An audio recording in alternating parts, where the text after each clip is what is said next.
Welcome to Imuro Resort, Kabitaugan, Sual, Pangasinan. Today's vlog nga pala mga ka-chats ay nag-out of town nga kami. And syempre, kasama ang pamilya at sadyang napakaganda nga naman dito. Lalo kapag summer, napakalinis at napakaganda nga ang dagat at ang puting buhangin nito.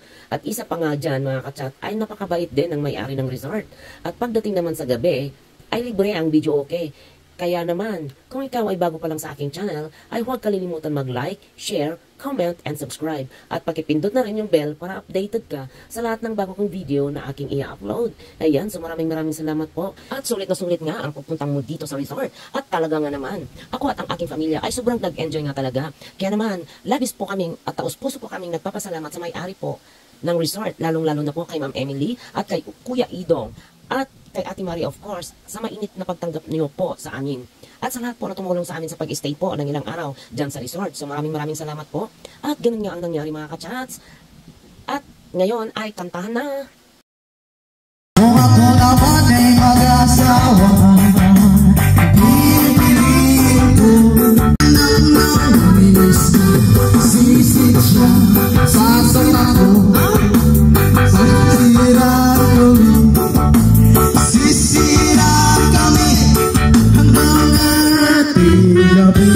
Kung ako naman ay mag-asawa, sana all pipiliin ko. Ano? Pipiliin ko. Sino?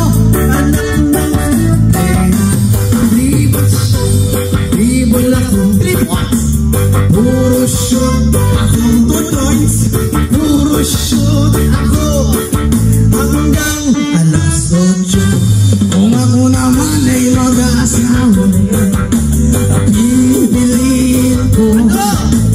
Pipiliin ko anak ng vlogger. Content ko siya, content ako.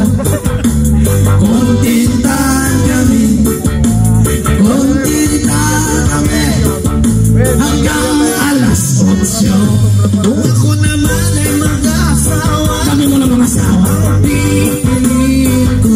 Ano?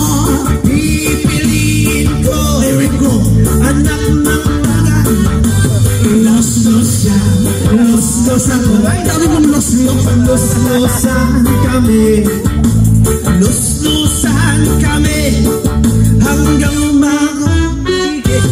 kung ako naman ay mag-aasawa, parang di matapos ko. Pipiliin ko, pipiliin ko anak ng kasinero. Hiwa siya, galit ako. Ilawan, hiwa ang gabi, hiwa ang gabi hanggang makarami. Kung ako naman ay mag-aasawa, doble ang asawa.